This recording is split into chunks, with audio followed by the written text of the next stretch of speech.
ಒಂದು ಜೀವನ ಪದ್ಧತಿಯನ್ನು ನಾನು ಹೇಳ್ಕೊಳ್ಳೋಕೆ ನನಗೆಂತ ಪ್ರಾಬ್ಲಮ್ ಇದೆ? ಧರ್ಮದ ಭಾರತ ದೇಶದ ಬಹುಸಂಖ್ಯಾತರ ಭಾವನೆಗಳು, ಬಹುಸಂಖ್ಯಾತರ ನಡುವೆ ಬದುಕ್ತಿರುವಂಥ ಪ್ರತಿಯೊಬ್ಬನು ಕೂಡ ಹಿಂದೂನೇ ಸರ್. ಅದು ಜೀವನ ಪದ್ಧತಿ ಅನ್ನೋ ಕಾರಣಕ್ಕೆ ನಾನು ಹಿಂದೂ.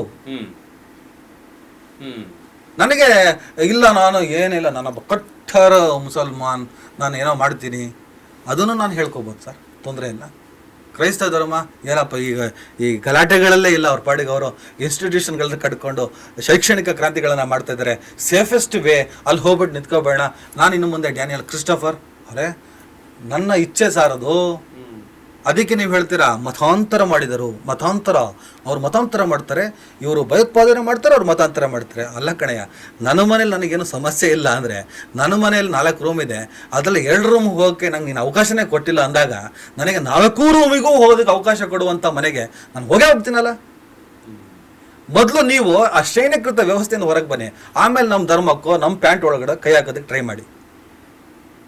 ತುಮಕೂರಲ್ಲಿ ಮೊನ್ನೆ ಒಂದು ನ್ಯೂಸ್ ನೋಡಿದೆ, ದೇವಸ್ಥಾನದ ಕತೆ ಬಿಡಿ ಸರ್, ಒಂದು ಗಲ್ಲಿಗೆ ಎಂಟ್ರಿ ಇಲ್ಲ ಅಂತೆ, ಬ್ಯಾರಿಕೇಡ್ ಹಾಕ್ಬಿಟ್ಟಿದ್ರು, ದಲಿತರಿಗೆ ಪ್ರವೇಶ ಇಲ್ಲ. ಅರೆ, ನನ್ನೊಂದು ಸ್ಪೀಚ್ ಈಗ ವೈರಲ್ ಮಾಡ್ತಿದ್ದಾರೆ, ನೋಡಿದ್ರ ಇವನು ದಲಿತರು ಮತ್ತು ಹಿಂದೂಗಳನ್ನು ಹೊಡೆಯುತ್ತಿದ್ದಾನೆ. ಎಂಥ ಸ್ಟೇಟ್ಮೆಂಟ್! ದಲಿತರನ್ನು ಮತ್ತು ಹಿಂದೂಗಳನ್ನು ಹೊಡೆಯುತ್ತಿದ್ದಾನೆ, ಆದರೆ ಹಿಂದೂಗಳೇ ಬೇರೆ, ದಲಿತರು ಬೇರೆನಾ? ಅಂಧಭಕ್ತರು ಸಗಣಿಗಳು ಅನ್ನೋದು ಇದಕ್ಕೆ. ಹಿಂದೂಗಳನ್ನು ಮತ್ತು ದಲಿತರನ್ನು ಹೊಡಿತಿದ್ದಾನೆ. ನೀನು ಹಿಂದೂ ನಾವೆಲ್ಲ ಒಂದು ಅಂತ್ಯ, ದಲಿತರು ಮತ್ತು ಹಿಂದೂಗಳು ಅಂತ್ಯ. ಅದಕ್ಕೆ ನಾನು ಒಂದು ಸ್ಪೀಚ್ ಬಾರಿಸ 80 ಲಕ್ಷ ಹೊಡಿರೋದು, ಅದು 80 ಲಕ್ಷ ವ್ಯೂಸ್. ದಲಿತರ ತಟ್ಟೆ ಇಡ್ಲಿ ಹೋಟೆಲ್ ಅಂತ ನನ್ನ ಸ್ಪೀಚ್ ನೀವು ನೋಡಿರ್ತೀರಿ. ಹಾಂ, ನಾನು ಶುರು ಮಾಡ್ತಾ ಹೇಳಿದೆ, ಒಂದು ನಮ್ಮ ಅವ್ರ ಬಾಂಧವ್ರದ್ದು ಪ್ರೋಗ್ರಾಮ್ ಇತ್ತು. ನಾನು ಇವತ್ತು ಬೆಂಗಳೂರಿಂದ, ಅದು ಬೇಲೂರು ಹತ್ರ ಕಡೆಗರ್ಜೆ ಅಂತ ಅಲ್ಲಿ ಸ್ಪೀಚ್ ಇತ್ತು, DK ಸುರೇಶ್ ಅವರೆಲ್ಲ ಇದ್ದರು. ನಾನು ಬೆಂಗಳೂರಿಂದ ಬೇಲೂರು ಕಡೆ ಬರ್ತಾ ಇದ್ದೆ. ನನಗೆ ಅಲ್ಲಿ ಬ್ರಾಹ್ಮಣರ ತಟ್ಟೆ ಇಡ್ಲಿ ಹೋಟೆಲ್ ಅಂತ ಕಾಣಿಸ್ತು. ಈಗ ಇಲ್ಲಿ ತಿಂಡಿ ತಿನ್ನೋದು ಬೇಡ, ಸ್ವಲ್ಪ ಹೊತ್ತು ಮುಂದೋಗ ಏನಾದ್ರು ತಿನ್ನೋಣ ಅಂತ ಮುಂದೋದೆ. ಅಲ್ಲಿ ನನಗೆ ಲಿಂಗಾಯತರ ಖಾನಾವಳಿ ಕಾಣಿಸ್ತು.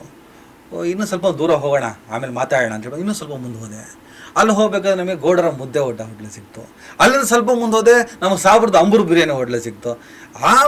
ಏನು ಸಾಲಿ, ಆಮೇಲೆ ಊಟ ಮಾಡೋಣ ಅಂತ ಬಂದು ಇವತ್ತು ನಿಂತ್ಕೊಂಡಿದ್ದೀನಿ ಸರ್. ನನಗೆ ಉದ್ದಕ್ಕೂ ಎಲ್ಲೂ ಕೂಡ ದಲಿತರ ತಟ್ಟೆ ಇಡ್ಲಿ ಹೋಟೆಲ್, ದಲಿತರ ಖಾನಾವಳಿ, ದಲಿತರ ಬಿರಿಯಾನಿ ಹೋಟೆಲ್, ಆಮೇಲೆ ದಲಿತರ ಮುದ್ದೆ ಹೋಟೆಲ್ ಸಿಗಲಿಲ್ಲ ಸರ್. ಕೇಳಿದ ಒಳ್ಳೆ ವೈರಲ್ ಸ್ಪೀಚು, ಅದು ಸತ್ಯ ತಾನೆ? ಯಾಕಂದರೆ ದಲಿತ ಇವತ್ತು ಕೆಲವರ ಮನೆಗೆ, ದೇವರ ಸ್ಥಾನಗಳಿಗೆ ಪ್ರವೇಶ ಇಲ್ಲದ ಸ್ಥಿತಿಯಲ್ಲಿ ಬದುಕ್ತಾ ಇದ್ದಾರೆ.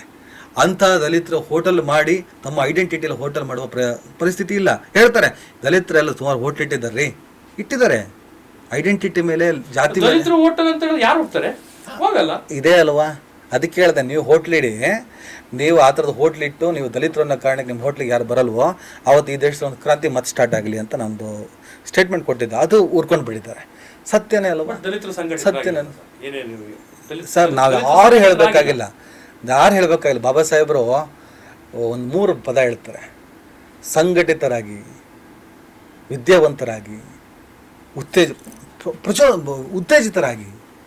ಸರ್, ಈ ದೇಶ ಇವನು ಯಾವನ ಬಂದ್ಬಿಟ್ಟು ಐಡೆಂಟಿಟಿ ಪ್ರಶ್ನೆ ಮಾಡ್ತಾನಲ್ಲ, ಅವನ ಅಪ್ಪಂದು ಅಲ್ಲ ಅವಂದು ಅಲ್ಲ ಈ ದೇಶ.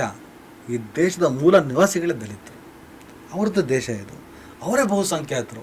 ಇವತ್ತು ಅವರೇ ಸಂತ್ರಸ್ತರು. ಈ ದೇಶದಲ್ಲಿ ದಲಿತನೇ ಬಹುಸಂಖ್ಯಾತ, ಈ ದೇಶವೇ ದಲಿತನದ್ದು, ಈ ದೇಶದ ಮೂಲವೇ ದ್ರಾವಿಡ. ಇವತ್ತು ಈ ದೇಶದಲ್ಲಿ ಆ ದಲಿತನೇ ಸಂತ್ರಸ್ತ. ಆತನಿಗೆ ಪ್ರವೇಶ, ಆತನ ದೇಶದ ಒಳಗಡೆ, ಆತನ ನೆಲದಲ್ಲಿ, ಆತನ ಮಣ್ಣಿನಲ್ಲಿ ಕಟ್ಟಿದ ಕಟ್ಟಡದ ಒಳಗಡೆ ಆತನಿಗೆ ಪ್ರವೇಶ ಇದೆ. ಈ ದುರಂತವನ್ನ, ಇದನ್ನ ಮಾತಾಡಿದ ತಕ್ಷಣ ಮಾತನಾಡುವವನ ಧರ್ಮ ಯಾವುದು, ಮಾತನಾಡುವವನ ಹೆಸರು ಯಾವುದು, ಮಾತನಾಡುವವನ ಹಿನ್ನೆಲೆ ಏನು, ಇದರ ಮೇಲೆ ಇವರು ಪ್ರೊಪಗಂಡ ಮತ್ತು ನೆರೇಟಿವ್ ಸೆಟ್ ಮಾಡ್ತಾರೆ.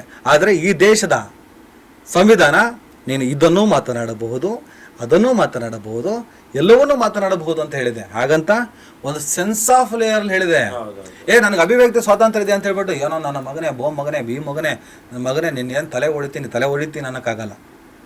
ಅಭಿವ್ಯಕ್ತಿ ಸ್ವಾತಂತ್ರ್ಯ ಅಂದರೆ ಸೆನ್ಸ್ ಮೇಲೆ ವರ್ಕ್ ಆಗುತ್ತೆ. ಆ ಸೆನ್ಸ್ ಏನಿದೆ, ಆ ಸೆನ್ಸ್ ಮೇಲೆ ನಾನು ಮಾತಾಡ್ತಾ ಬಂದಿದ್ದೀನಿ. ನಿಮಗೂ ಥಾಮಸ್ ಅವರೇ ಗೊತ್ತಿದೆ, ಧರ್ಮ ರಕ್ಷಣೆ ಅಂತ ಹೇಳ್ಬಿಟ್ಟು 60 ವಿಡಿಯೋ ಮಾಡಿ 40 ಕೇಸ್ ಹಾಕ್ಸ್ಕೊಂಡವರೆಲ್ಲ ಇದ್ದಾರೆ. ಧರ್ಮ ರಕ್ಷಣೆ ಅಂತೇಳಿ 60 ವಿಡಿಯೋ 40 ಕೇಸ್ ಹಾಕ್ಸ್ಕೊಂಡಿದ್ದಾರೆ.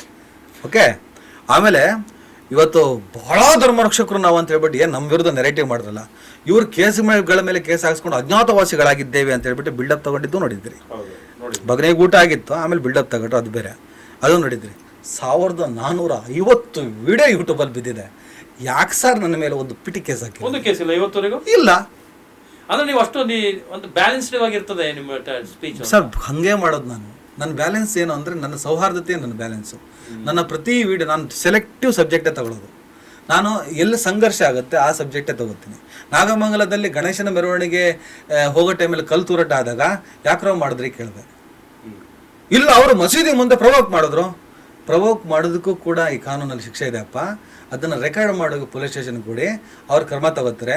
ನೀನು ಕಲ್ಲು ಹೊಡೆಯೋದ್ರಿಂದ, ನೀನೊಬ್ಬ ಕಿಡಿಗೇಡಿ ಕಲ್ಲು ಹೊಡೆಯೋದ್ರಿಂದ ನಾಳೆ ಇಡೀ ಸಮುದಾಯ ಅಪರಾಧಿಯ ಕಟಕಟೆಯಲ್ಲಿ ನಿಲ್ಬೇಕಾಗ್ತದೆ. ನಿಮಗೊಂದು ಕಾಮನ್ ಸೆನ್ಸ್ ಬರೋದೇ ಅಲ್ವಾ ನಿಮಗಂತ ಹೇಳಿದ್ದೀನಲ್ಲ, ಸಿಗ್ತದಲ್ಲ. ಇಲ್ಲಿ ಕೂತ್ಕೊಂಡು ಯಾವ ಫಿಲಾಸಫಿ ಮಾತಾಡ್ತಿಲ್ಲ, ಹೋಗಿ ಹುಡುಕಿ ಸಿಗುತ್ತೆ. ಡಿಜೆಹಳ್ಳಿಯಲ್ಲಿ ಏನು ಮಾತಾಡಿದ್ದೀನಿ, ನಾಗಮಂಗಲದಲ್ಲಿ ಏನು ಮಾತಾಡಿದ್ದೀನಿ, ಅದೇ ಥರ ಜೈ ಶ್ರೀರಾಮ್ ಅಂತ ಹೇಳಿ ನೀವು ಕೊಂದಾಗಲೂ ಏನು ಮಾತಾಡಿದ್ದೀನಿ. ಇರಾನ್ ಇಸ್ರೇಲ್ ಯುದ್ಧ ಆದಾಗ ಇರಾನ್ ಬರೀ ಸಾಬ್ರ ದೇಶ ನಾಶ ಆಗಲಿ ಅಂತ ಬಯಸ್ತವ್ರು ನೀವು. ಗ್ಯಾಸ್ ಪ್ರಾಬ್ಲಮ್ ಸ್ಟಾರ್ಟ್ ಆದಮೇಲೆ ಬಾಯಿ ಮುಚ್ಕೊಂಡವ್ರು ನೀವು. ಟಿ ವಿ ಮಾಧ್ಯಮ ಇವತ್ತೇನಿದೆ, ಇವರಿಗಿಂತ ಎಲ್ಲರೂ ಅಲ್ಲ ಅಟ್ಲೀಸ್ಟ್ ಇವರ ಕ್ರೌರ್ಯದ ಬೌಲಿಂಗಿಗೆ ಅದ್ಭುತವಾಗಿ ಬ್ಯಾಟಿಂಗ್ ಮಾಡ್ತಾನೂ ಇದ್ದಾರೆ ಕೆಲವರು. ಇವತ್ತು ನೋಡಿ, ಧರ್ಮಗಳನ್ನು ಇಟ್ಟುಕೊಂಡು ಡಿಬೇಟ್ ಮಾಡುವ ಅದೇ ರೀತಿಯ ಉದ್ದೇಶದಿಂದ ಕೆಲಸವನ್ನು ಮಾಡ್ತಿರುವಂಥ ಟಿ ವಿ ಚಾನಲ್ಗಳ TRP ಏನಿದೆ, ಇದರ ಆಚೆಗೆ ನಿಂತು ಸತ್ಯದ ಕಡೆ ಫೋಕಸ್ ಆಗ್ತಿರೋ ಟಿವಿಗಳು ನಂಬರ್ 1 ಹೋಗ್ತಾ ಇದ್ದಾವೆ. ಮಿಕ್ಕಿದ್ದೆಲ್ಲ ಸತ್ತು ಮಲಗ್ತಾ ಇದ್ದಾವೆ. ಯಾಕಂದ್ರೆ ಈ ದೇಶಕ್ಕೂ ಈ ನಾಡಿಗೂ ಧರ್ಮ ಬೇಕಾಗಿಲ್ಲ. ಧರ್ಮ ಬೇಕು, ಧರ್ಮ ಸಂಘರ್ಷಗಳು ಬೇಕಾಗಿಲ್ಲ. ಇವ್ರು ಏನೇ ಪ್ರಯತ್ನ ಪಟ್ಟರು ಕೂಡ ಅವ್ರು ಸರ್ವೆ ಆಗ್ತಾ ಇಲ್ಲ. ಮೊನ್ನೆ ಅರ್ನಾಬಿಂದ್ ಇವೆಲ್ಲ ಬರ್ತಾ ಇದೆ, ಇವರೆಲ್ಲ ಕೂಡ ಏನೂ 10 ಮೇಲೆ ಹೋಗ್ತಾ ಇಲ್ಲ. ಯಾಕೆ ಹೋಗ್ತಿಲ್ಲ? ದಿನ ಬೆಳಿಗ್ಗೆ ಧರ್ಮ ಕರ್ಮಗಳು ಯಾಕೆ ಬೇಕು ಜನರಿಗೆ? ನಿಮ್ಮ ಚಾನಲ್ಗಳ ವಿಡಿಯೋಗಳು ಯೂಟ್ಯೂಬಲ್ಲಿ ಇದ್ದಾವೆ, ನಮ್ದು ಲಕ್ಷಾಂತರ ಓಡ್ತಾ ಇದ್ದಾವೆ. ಇಂಥ ಒಂದು ಕಾಂಪಿಟೇಷನ್ಲೂ ಕೂಡ ಲಕ್ಷಾಂತರ ಓಡುತ್ತೆ. ನಿಮ್ದು ಯಾಕೆ 2-3 ಸಾವಿರ ವ್ಯೂಸ್ ಆಗ್ತಾ ಇದೆ? ನಿಮ್ಮದು ಸ್ಯಾಟಲೈಟ್ ಇದಿರ್ಬೋದು, ಯಾಕೆ ಕಡಿಮೆ ಓಡ್ತಿದೆ? ನಮ್ಮನ್ನು ಯಾಕೆ ಒಪ್ತಾ ಇದ್ದಾರೆ? ನಮ್ಗೆ ಜಾಸ್ತಿ ವ್ಯೂಸ್ ಯಾಕೆ ಆಗ್ತಿದೆ? ಬಿಕಾಸ್ ಆಫ್ ಕಾನ್ಸೆಪ್ಟ್ ಚೆನ್ನಾಗಿದೆ. ದೇಶವನ್ನು ಒಡೆದಾಳುವಂಥ ನೀತಿ ವಿರುದ್ಧ ಮಾತಾಡ್ತೀವಿ. ಮಾಧ್ಯಮಗಳ ಬಗ್ಗೆ ನಿಮ್ಮ ಅಭಿಪ್ರಾಯ ಚೆನ್ನಾಗಿತ್ತು ಸರ್, ಚೆನ್ನಾಗಿತ್ತು. ಲಂಕೇಶ್ ಜರ್ನಲಿಸಮ್ಮು ಅಪ್ ಟು ನೀವೊಂದು 15-20 ವರ್ಷಗಳ ಆಚೆ, ಭಾಳ ಆ ಕಾಲಕ್ಕೂ ಹೋದ್ಬೇಡ, ಒಂದು 10 ವರ್ಷಗಳ ಹಿಂದೆ ಚೆನ್ನಾಗಿತ್ತು ಸರ್. ಚೆನ್ನಾಗಿತ್ತು. ಬೇರೆ ಬೇರೆ ರೀತಿಯಲ್ಲಿ ಸುಳ್ಳು ಗಿಳ್ಳು ಎಲ್ಲ ಇದ್ವು. ಆದರೆ ಒಂದಿಷ್ಟು ಎಥಿಕ್ಸ್ ಇತ್ತು. ಒಂದು ಸರ್ಕಾರವನ್ನ ಬೀಳಿಸುವಂತಹ ವಿರೋಧ ಪಕ್ಷದ ಸ್ಥಾನವಾಗಿ ಕೆಲಸ ಮಾಡ್ತಾರೆ.